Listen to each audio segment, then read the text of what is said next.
মালাস রান্নাঘরে আপনাদের সবাইকে স্বাগত জানাই। আবার চলে এলাম একটি রেসিপি নিয়ে। রেসিপিটি দেখুন, দেখে ভালো লাগলে লাইক, শেয়ার, সাবস্ক্রাইব অবশ্যই করবেন। কমেন্ট করতে ভুলবেন না কিন্তু।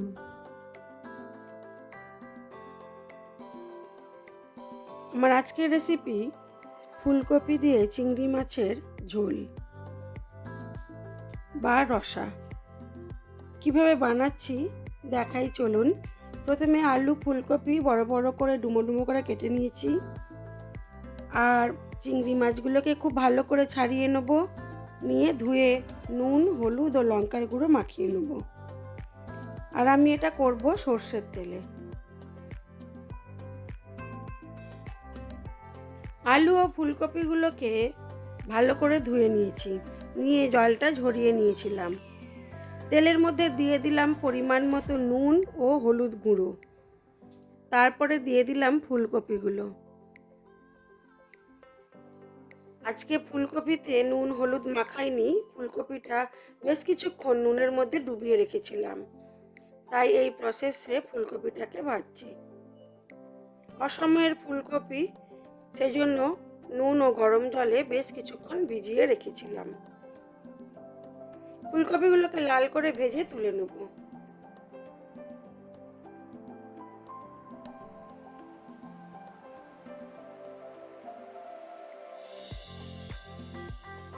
ফুলকপিগুলো খুব ভালো করে লাল করে ভাজা হয়ে গেছে।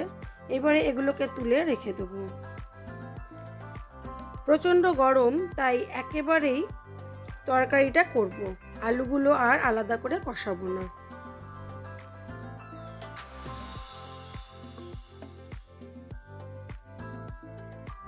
ফুলকপিটা খুব ভালো করে ভাজা হয়ে গেছে, এবারে তুলে নেব।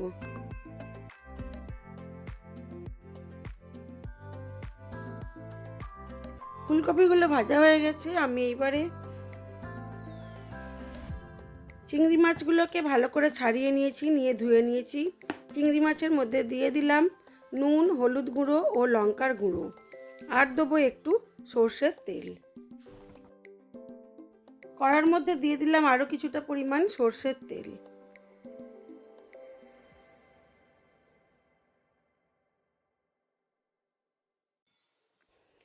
এবার ওই তেলের মধ্যে মাছগুলোকেও ভেজে তুলে নেব।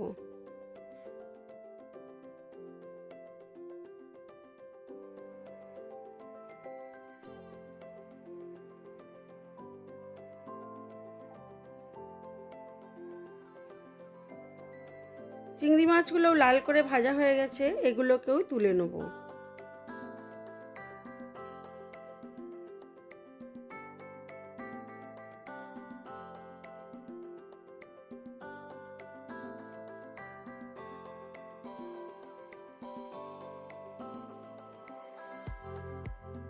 এবারে ওই তেলের মধ্যে আরও কিছুটা পরিমাণ তেল দিয়ে এবারে আমি তরকারিটা শুরু করব। দিয়ে দিলাম তেজপাতা, গোটা শুকনো লঙ্কা, গোটা গরম মশলা আর গোটা জিরে। এগুলো হালকা ভেজে নিয়ে দিয়ে দেবো অল্প একটু রসুন বাটা।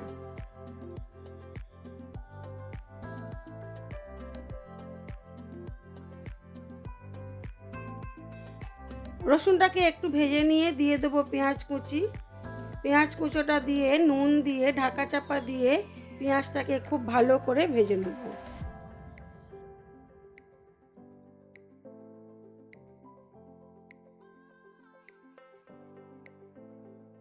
যেহেতু তরকারিটা আমি একেবারেই তুলে দেবো, আলুগুলো কষাইনি, সেই জন্য পেঁয়াজটাকে একটু ভালো করেই প্রথমে ভেজে নেব।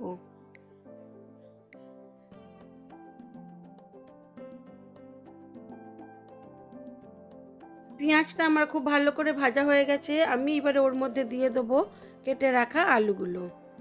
আলুগুলো দিয়ে আর একটু নুন দিয়ে ঢাকা চাপা দিয়ে ভালো করে ভেজে নেব, যাতে আলুটাও ভালো করে সেদ্ধ হয়ে যায় এবং পেঁয়াজটাও খুব ভালো করে ভাজা হয়ে যায়।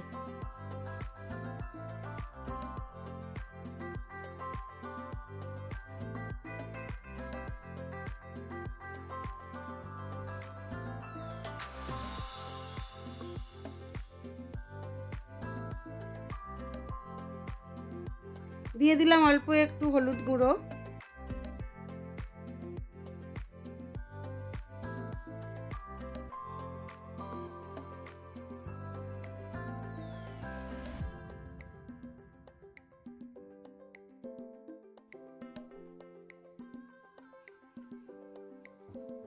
খুব ভালো করে মশলার সাথে আলুটাকে কষিয়ে নেব। আর আমি এর মধ্যে দেব আদা জিরে বাটা।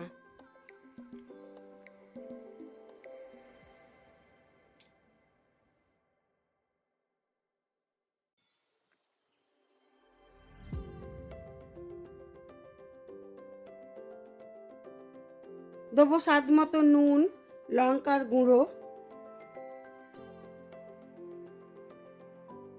দিয়ে দিলাম ছোট করে কেটে রাখা টমেটো কুচি। সব কিছু দিয়ে ঢাকা চাপা দিয়ে আবার কিছুক্ষণ হতে দেব।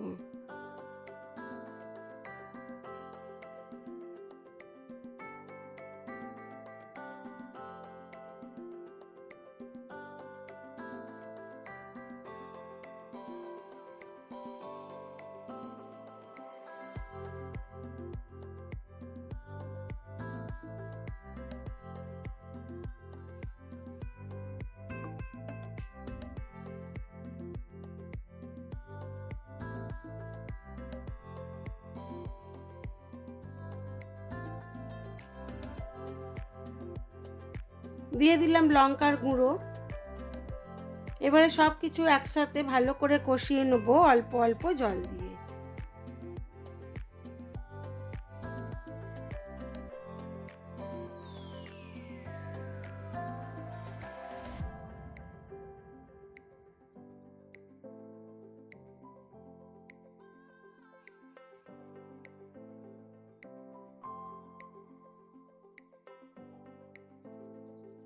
সব কিছু মশলা আলুর সাথে ভালো করে কষানো হয়ে গেছে।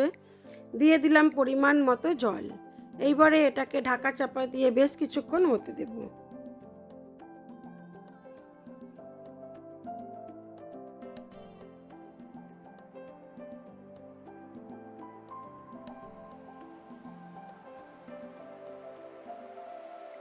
আমার আলুগুলো সেদ্ধ হয়ে গেছে, তরকারিটাও প্রায় হয়ে এসেছে। এইবারে দিয়ে দেবো ভেজে রাখা চিংড়ি মাছ ও ফুলকপি, দিয়ে ঢাকা চাপা দিয়ে আরও কিছুক্ষণ হতে দেব। দিলেই হয়ে যাবে আমার ফুলকপি দিয়ে চিংড়ি মাছের রসা। এটা খেতে কিন্তু দুর্দান্ত হয়েছিল, আর এই একটি পদেই পুরো ভাত খুব সুন্দর খাওয়া হয়ে যায়। আপনারা যদি এইভাবে না করে থাকেন, অবশ্যই একবার আমার মতো করে ফুলকপি দিয়ে চিংড়ি মাছের এই রকম একটি গরমের পাতলা ঝোল বানাতে পারেন। দিয়ে দিলাম বেশ কিছু কাঁচা লঙ্কা। এইবারে এটাকে সার্ভ করে দেবো, আর দেখাই চলুন আমার আজকের লাঞ্চ মেনুতে কি কি ছিল।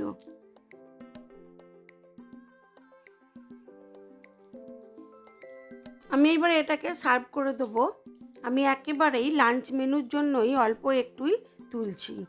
আমার আজকের লাঞ্চ মেনুতে ছিল লম্বা করে কেটে রাখা শসা, লেবু, ছিল কাঁচা লঙ্কা, আর ছিল আলু ফুলকপি ও চিংড়ি মাছ দিয়ে একটা পাতলা ঝোল বা রসা, আর ছিল কাতলা মাছের কারি সর্ষে পোস্ত দিয়ে, আর ছিল গরম যেহেতু পাকা আম তো থাকবেই। আজ এইটুকুই। আমার এই ভিডিওগুলি আপনাদের কেমন লাগে অবশ্যই জানাবেন। ভালো লেগে থাকলে লাইক শেয়ার কমেন্ট করবেন, আর নতুন বন্ধু হয়ে থাকলে একটা সাবস্ক্রাইব করে দেবেন। সবাই ভালো থাকবেন, সুস্থ থাকবেন, নিজেদের খেয়াল রাখবেন।